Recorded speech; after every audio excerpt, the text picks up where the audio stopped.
Hello friends, welcome to wild cap. Friends, ఈ రోజు ఒక ఇంట్రెస్టింగ్ టాపిక్ తో మీ ముందుకు వచ్చానండి.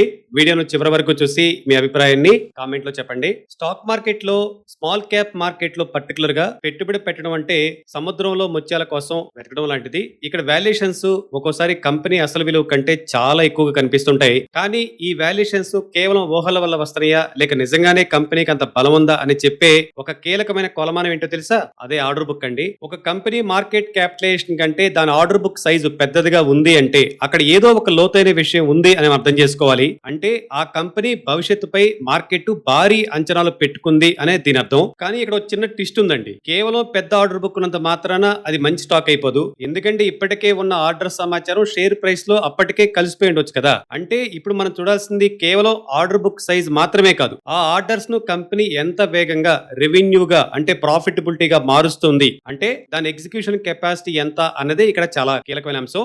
ఏ కంపెనీలు అయితే ఆర్డర్స్ ను వేగంగా పూర్తి చేస్తూ లాభదాయకమైన మార్జిన్లను కాపాడుకుంటాయో అవే మార్కెట్ ఊహించిన దానికంటే ఎక్కువ సంపద సృష్టిస్తాయి. ఈ నేపథ్యంలో మనం మార్కెట్ క్యాపిటలైజేషన్ కంటే ఎక్కువ ఆర్డర్ బుక్ కలిగి ఉన్న కొంచెం ఇంట్రెస్టింగ్ గా ఉన్న 4 స్మాల్ క్యాప్ స్టాక్స్ గురించి ఈ వీడియోలో మనం డీటెయిల్ గా మాట్లాడుకుందాం. మన లిస్ట్ లో మొదటి కంపెనీ వాటెక్ వాబాగ్ అండి. వీరు నీటి నిర్వహణకు అంటే వాటర్ రిలేటెడ్ సొల్యూషన్స్ సంబంధించి గ్లోబల్ స్థాయిలో సేవలు అందిస్తున్నారు. ముఖ్యంగా డీసాలినేషన్ అంటే సముద్రపు నీటిని మంచినీరుగా మార్చడం, waste water treatment, recycling and drinking water treatment వంటి కీలకమైన సేవలు అందిస్తారు. మున్సిపాలిటీ, ప్రభుత్వ సంస్థలు, పారిశ్రామిక రంగాలు అండ్ హైటెక్ పరిశ్రమలు వీరి ప్రధాన క్లయింట్లుగా ఉన్నారు. India, middle east, Africa, south east Asia and Europe వంటి అభివృద్ధి చెందుతున్న అలాగే ఇప్పటికే అభివృద్ధి చెందిన మార్కెట్ లో వీరు తమ సేవలు అందిస్తున్నారు. ఈ కంపెనీ గురించి మనం ముఖ్యంగా మాట్లాడుకోవాల్సింది అతి ముఖ్యమైన అంశం ఆర్డర్ బుక్ అండి. వీరి ఆర్డర్ బుక్ విలువ సుమారు 163 బిలియన్ రూపీస్. వీరి మార్కెట్ క్యాపిటలైజేషన్ 93 బిలియన్ రూపీస్. అంటే వీరి ఆర్డర్ బుక్ అంటే ఎంతో పెద్దది. అంటే వీరి order book to revenue ratio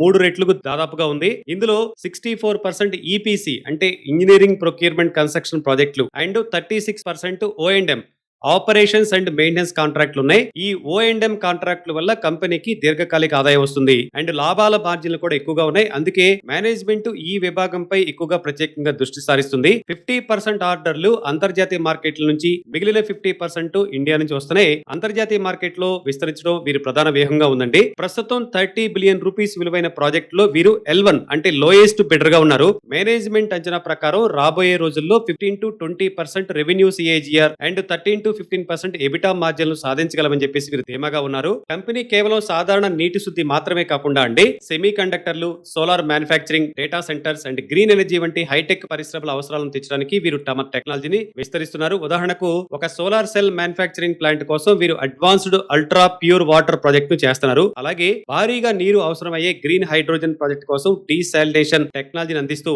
కంపెనీలు వాణిజ్యపరంగా లాభపడడానికి సాయం చేస్తున్నారు. అంతేకాకుండా కంప్రెస్డ్ బయోగ్యాస్ CBG ఉత్పత్తి కోసం వీరు కొత్త ఆర్డర్లు పొందారు. ఇక కంపెనీ ఆర్థిక పనితీరుగా చూస్తే నెట్ ప్రాఫిట్ డిసెంబర్ 2024 లో 70 crores గా ఉంది. సెప్టెంబర్ 2025 కి 85 crores గా ఉంటే డిసెంబర్ 2025 నాటికి 91 కోట్లు. ఆర్డర్ బుక్ ఎగ్జిక్యూషన్ వేగం పుంజుకోవడంతో కంపెనీ ఆర్థికంగా చాలా బలంగా కనిపిస్తుంది. డెఫినెట్ గా ఈ స్టాక్ ని మీరు ఆర్డర్ లో పెట్టుకుని వాచ్ చేస్తా ఉండండి. మన లిస్ట్ లో రెండో కంపెనీ స్కిప్పర్స్. భారతదేశంలో ట్రాన్స్మిషన్ అండ్ డిస్ట్రిబ్యూషన్ టవర్ల తయారీలో వీరు అతిపెద్ద సంస్థ. అంతేకాదు గ్లోబల్ స్థాయిలో టాప్ 10 తయారీదారుల్లో ఒకటిగా స్కిప్పర్ తన స్థానాన్ని సుస్థిరించేసుకుంది.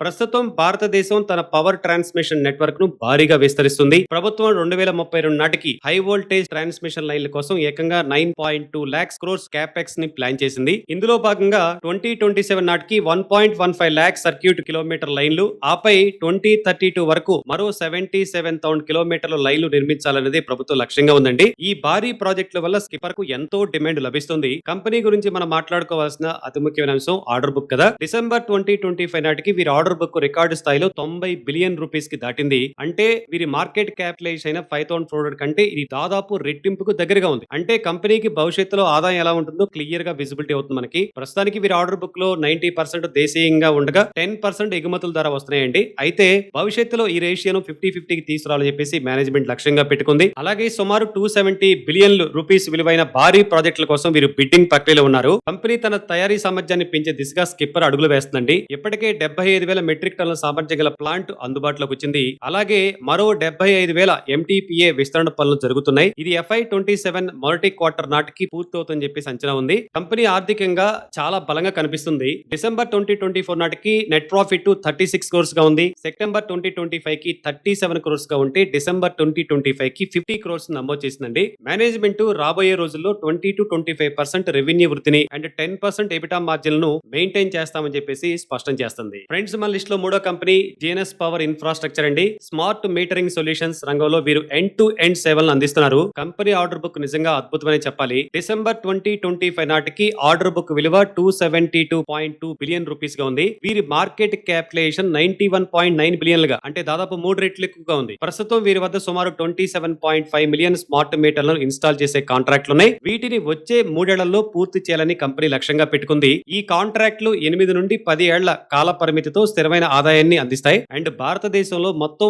300 మిలియన్ కరెంట్ల మీటర్ల అవసరం ఉండగా ఇప్పటి వరకు కేవలం 55 మిలియన్లు మాత్రమే స్మార్ట్ మీటర్లుగా మారాయండి. అంటే ఇంకా 250 మిలియన్ల మీటర్ల మార్కెట్ అవకాశం పరిశ్రమకి అందుబాటులో ఉంది. ప్రస్తుతం 45 to 50 మిలియన్ల స్మార్ట్ మీటర్ల టెండర్లు పైప్ లైన్ లో ఉన్నాయి. రాబోయే 2 ఏళ్లలో 150 మిలియన్ల అదనపు మీటర్ల కోసం టెండర్లు వచ్చే అవకాశం ఉంది. ఇది మొత్తం పరిశ్రమకు దాదాపు 1200 బిలియన్ల వ్యాపారాన్ని అవకాశాన్ని సృష్టిస్తుంది. కంపెనీ కేవలం విద్యుత్ మీటర్లకే పరిమితం కాకుండా స్మార్ట్ గ్యాస్ మీటర్ల వ్యాపారంలో కూడా అడుగు పెట్టారు. ప్రస్తుతం ఈ విభాగంలో 150 to 200 మిలియన్ ఆర్డర్స్ ఉన్నాయి. రాబోయే 3 to 4 ఇయర్స్ లో ఇది కంపెనీకి మంచి ఆదాయాన్ని అందించే విభాగంగా మారుతుందని కంపెనీ భావిస్తుందండి. మేనేజ్మెంట్ తన లక్ష్యంగా FY27 నాటికి 60 బిలియన్ల రెవెన్యూను నిర్దేశించుకుంది. ఆ తర్వాత ఏటా 10% వృద్ధిని ఆశిస్తుంది. కంపెనీ యొక్క ఆర్థిక పనితీరు చూస్తే డిసెంబర్ 2024 కి 68 క్రోర్స్ నెట్ ప్రాఫిట్ ఉంటే సెప్టెంబర్ 2025 కి 148 క్రోర్స్ అండ్ డిసెంబర్ 2025 కి 148 క్రోర్స్ నెట్ ప్రాఫిట్ నమోదు చేసింది. ఆర్డర్ బుక్ ఎగ్జిక్యూషన్ వేగంగా ఉండటంతో కంపెనీ ఆర్థికంగా చాలా పురోగతి కనిపిస్తుంది. ఇక మన జాబితాలో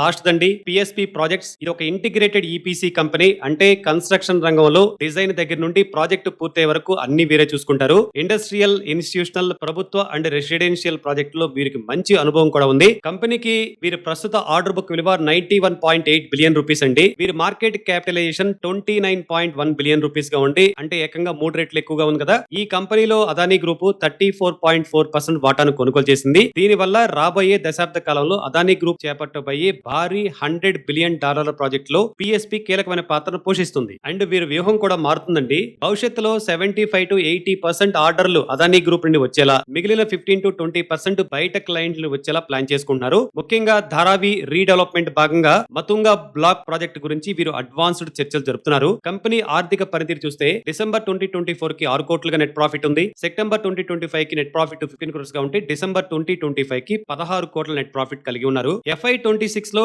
32 బిలియన్స్ అండ్ FY27 లో 40 to 45 బిలియన్ రెవెన్యూని కంపెనీ రెవెన్యూగా లక్ష్యంగా పెట్టుకుందండి. అలాగే మార్జిన్లను 8 to 9% పెంచాలని చూస్తుంది. వీరికి ప్రీకాస్ట్ కాంక్రీట్ తయారీ ప్లాంట్ ప్రస్తుతం 100% సామర్థ్యంతో నడుస్తుంది. దీని ఉత్పత్తిని దాదాపు అదానీ అండ్ సొంత ప్రాజెక్టులుగా వాడుతున్నారు. అదానీ గ్రూప్ తో ఉన్న ఈ వ్యూహాత్మక భాగస్వామ్యం PSP ప్రాజెక్ట్స్ కు ఒక కొత్త శక్తిని ఇచ్చిందని చెప్పొచ్చు. ఫ్రెండ్స్, మనం చివరిగా గుర్తుంచుకోవాల్సిన ముఖ్యమైన విషయం ఏంటంటే, ఒక కంపెనీకి పెద్ద ఆర్డర్ బుక్ ఉండడం మంచిదే, కానీ అది మాత్రమే సంపదను సృష్టించని గ్యారంటీ లేదు. అసలైన తేడా ఎక్కడ ఉంటుంది అంటే, ఈ ఆర్డర్స్ ను కంపెనీ ఎంత వేగంగా రెవెన్యూగా మారుస్తుంది, ఆ ప్రాజెక్టులలో మార్జిన్లు ఎలా కాపాడుకుంటుంది, అండ్ తన దగ్గరున్న క్యాపిటల్ ను ఎంత ఎఫిషియెంట్ గా మేనేజ్ చేస్తుంది అన్న దానిపై ఉంటుంది. ముఖ్యంగా స్మాల్ క్యాప్ కంపెనీల విషయంలో ఎగ్జిక్యూషన్ సామర్థ్యం, లాభదాయకత అండ్ ఆర్డర్స్ అమలు, ఈ 3 రంగాల్లో రాణించే కంపెనీలకి మార్కెట్ విలువ ఎక్కువ ఉంటుందండి. అందుకే మార్కెట్ లో వచ్చే హైప్ లేదా వార్తలను చూసి గుడ్డిగా నిర్ణయం తీసుకోవద్దు. ఇన్వెస్టర్స్ గా మనం కంపెనీ యొక్క ఆర్థిక పనితీరేంటి, కార్పొరేట్ గవర్నెన్స్ అండ్ భవిష్యత్తు గ్రోత్ వ్యూహాలను చాలా జాగ్రత్తగా నిశ్చితంగా పరిశీలించాలి. అండ్ స్టాక్ మార్కెట్ లో పెట్టుబడులు రిస్క్ తో కూడుకున్నాయి ఫ్రెండ్స్. కాబట్టి మన సొంత రీసెర్చ్ లేదా ఎక్స్పర్ట్ సలహాతో మీ నిర్ణయం తీసుకోండి. మరిన్ని ఇలాంటి వీడియోల కోసం, అనాలిసిస్ కోసం మన ఛానల్ సబ్స్క్రైబ్ చేసుకోండి. Happy investing.